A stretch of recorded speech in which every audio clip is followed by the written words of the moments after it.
Hello guys, welcome to part 4 of my video. Goodness knows what's just dropped on the floor.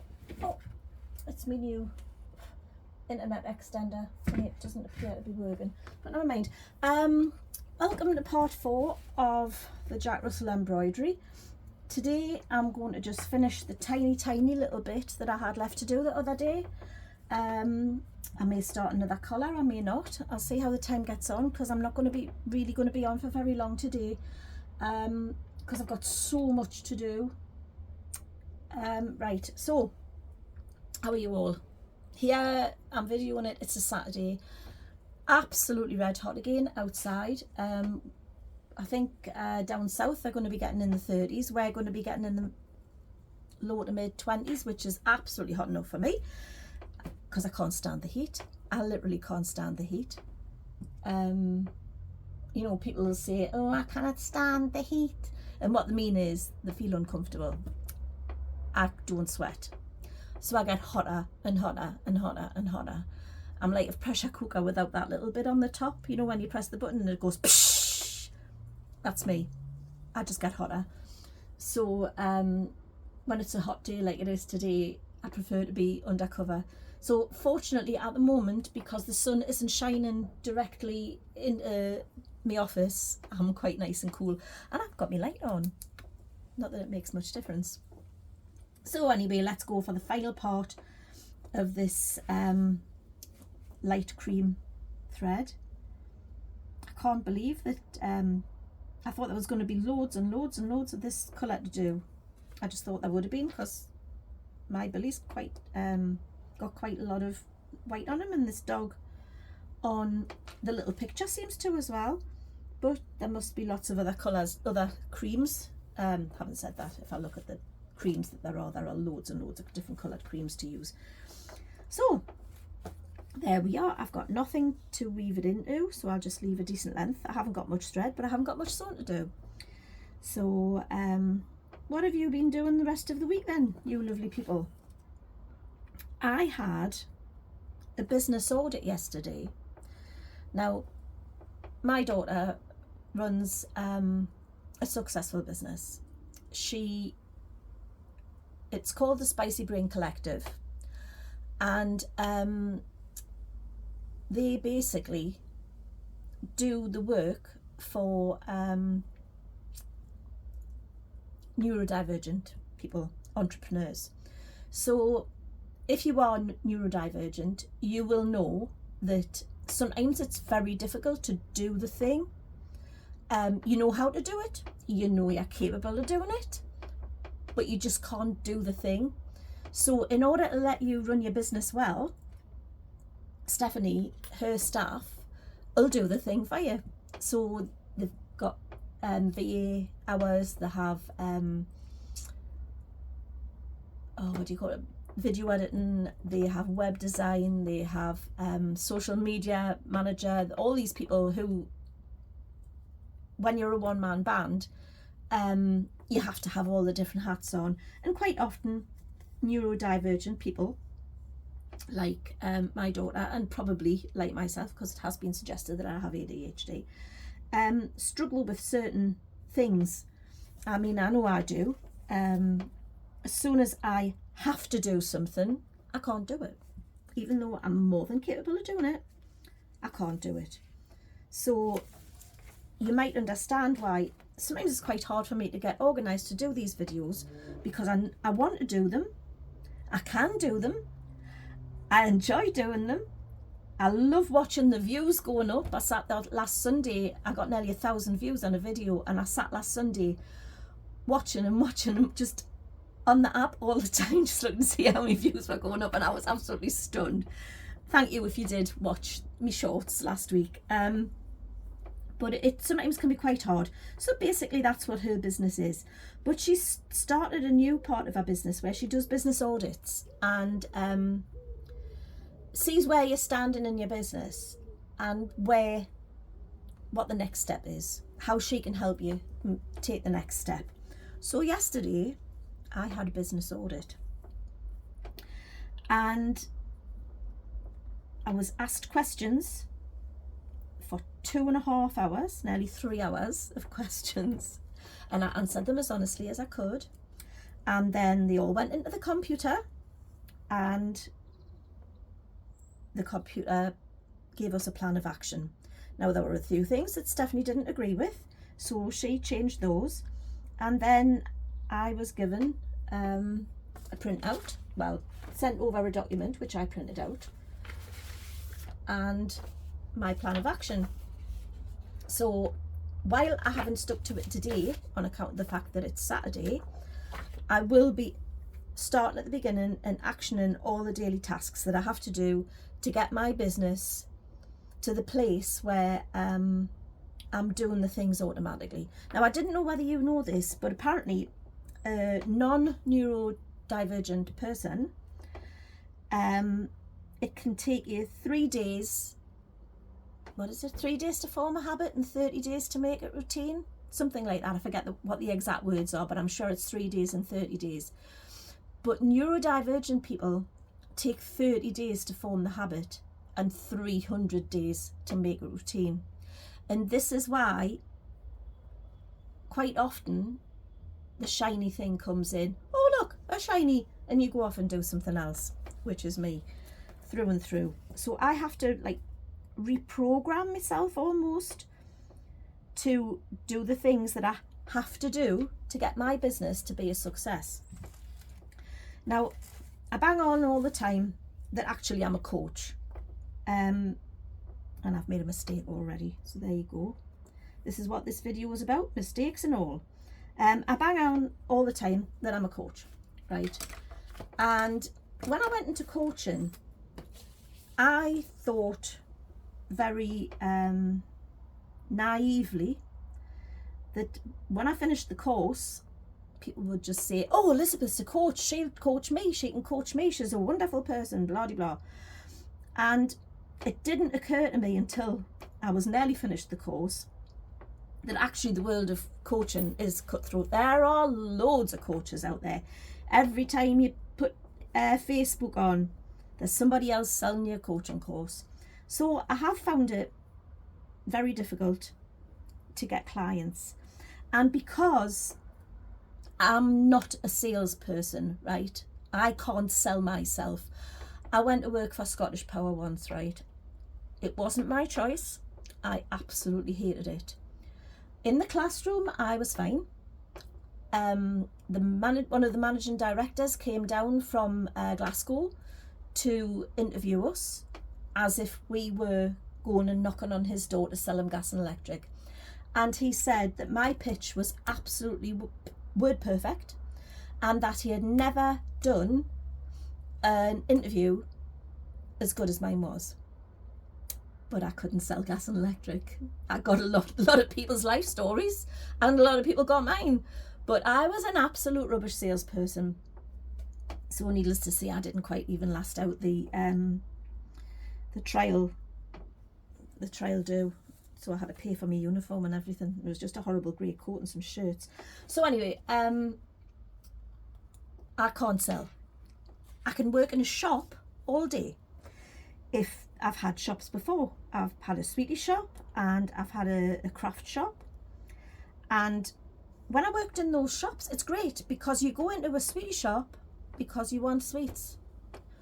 You go into a craft shop because you're interested to buy something, either crafts or some haberdashery or something like that. And once I get talking to people, I can, oh, when you buy your quarter of midget gems, why don't you get a lollipop to go with it? That sort of thing. Are you sure you don't want to spend any more? I can get people to buy things, but actually cold calling and selling products that aren't my own, I find very difficult. But then I also find selling my own products difficult because I feel like I shouldn't be charging for them. Now, I've done craft fairs for years. I've never made a profit, ever. I've stood at craft fairs and had people walking past my table saying, oh, that's amazing. Oh, I would love one of those. And their granny will be standing behind them and say, well, you could make one yourself.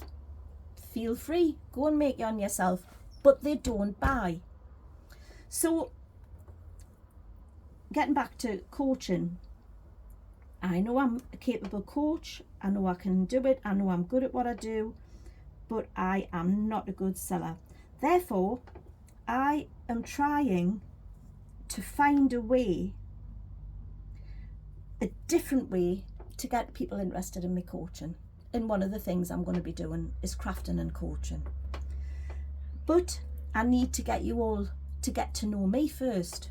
And that is why I'm doing these videos, so that you can get to know the sort of person that you'll be dealing with if you come on one of my Zoom calls, group Zooms, or if you come on a one-to-one coaching session. You know who I am. You know you'll get the truth. You know you'll get compassion.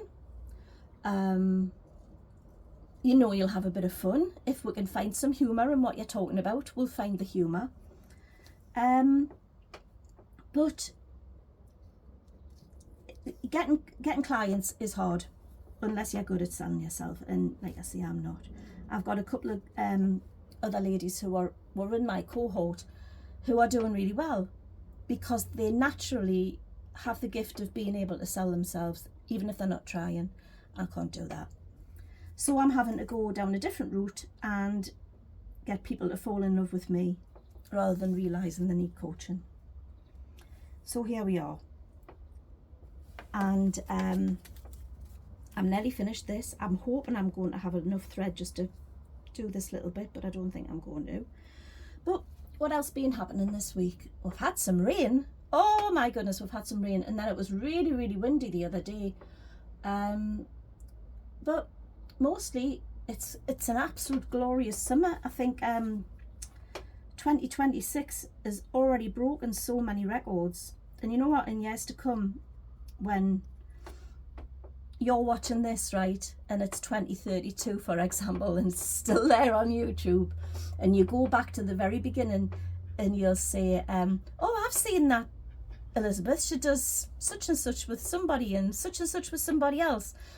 Because I'm very interested to get into podcasts, and I'm very interested to get into speaking on stages, because I feel really that potentially could be more me calling than coaching. But I will always be there if you need help sort your life out. Got loads and loads of tools. My favourite tool is I think it's the Wheel of Life, they call it, and I really, really like using the Wheel of Life, because especially for people who just, they have decisions to make and they don't know whether they're happy, they don't know whether they're not happy. You know, if you say you score your work 2 out of 10, how can you improve it? Get a different job. If you can't get a different job, how can you improve it? You know, asking all the right questions and helping people to understand what they actually want out of life and what they want out of work. Because people think they want one thing, and in actual fact, when you get talking to them, they want something totally different. So that's what my coaching's all about anyway. So there's going to be some quite exciting things coming up soon, which I'm not going to talk about on here because it might spoil the surprise. But my daughter and I have been concocting something. So keep watching. I don't know what else I was going to talk about today. I don't know whether I told you about the neighbour driving into the other neighbour's house. Now, I think I did. I think that's on the last video. This here is my Billy. He's my Westie. I will call him a Westie. He's not. He's Jack Russell Terrier. He's 9.5 years old, and he's getting old. His muzzle's going grey, and he's so quiet now. And he's sitting in the sun there, right? Absolutely boiling his watsits off. And he hasn't got the brains to move. And I wouldn't say he was a stupid dog. He just hasn't got the brains to move. So,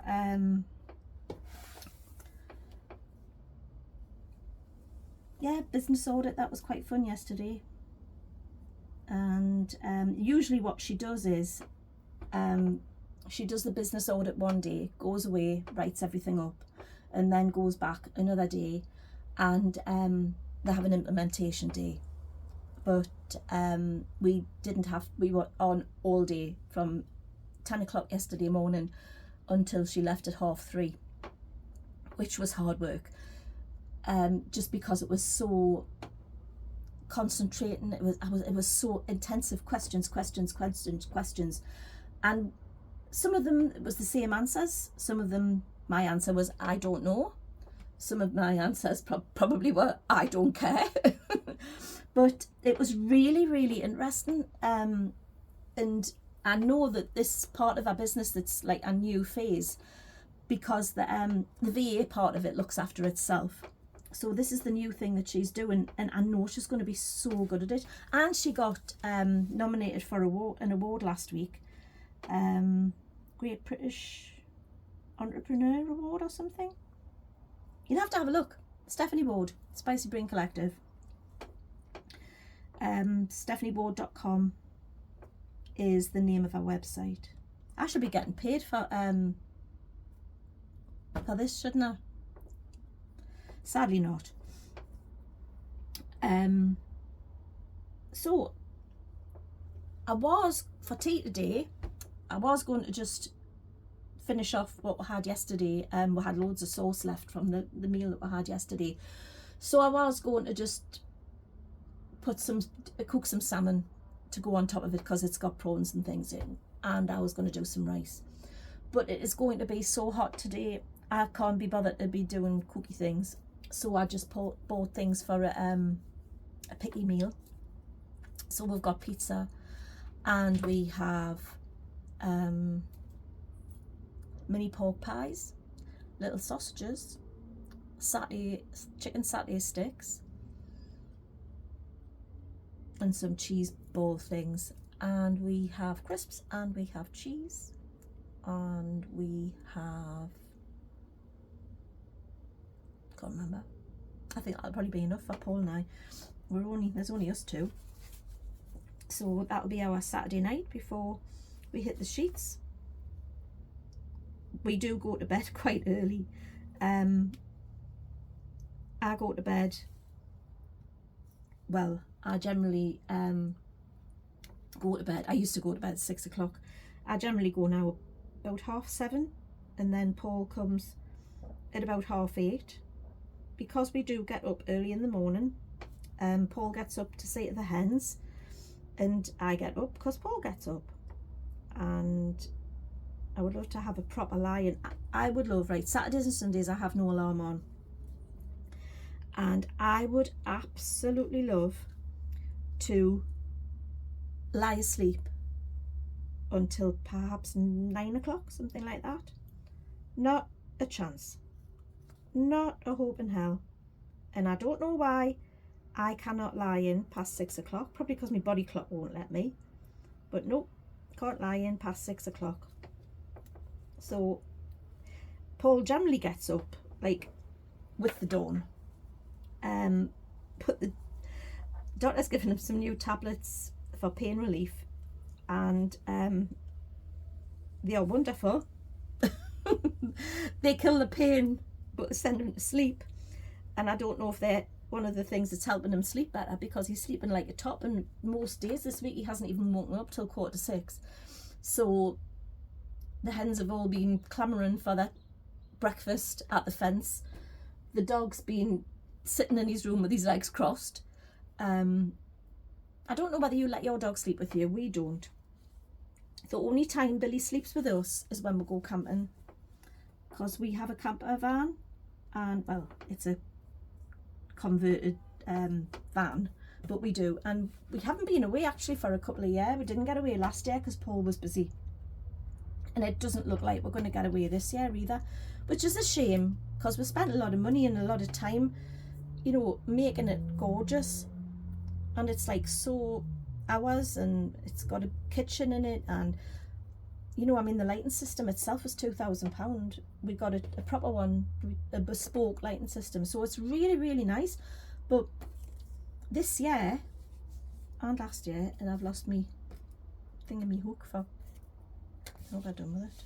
It must be there. No? No? this time last year we just haven't had a chance to get away. We'd love to go to the Lake District in it. We've been at Pooley Bridge a few times. That's our favourite site. And we've been to Hawes, and we've been to somewhere that I can't remember what it was called, but it was so far from the toilet block. I would never go back there again.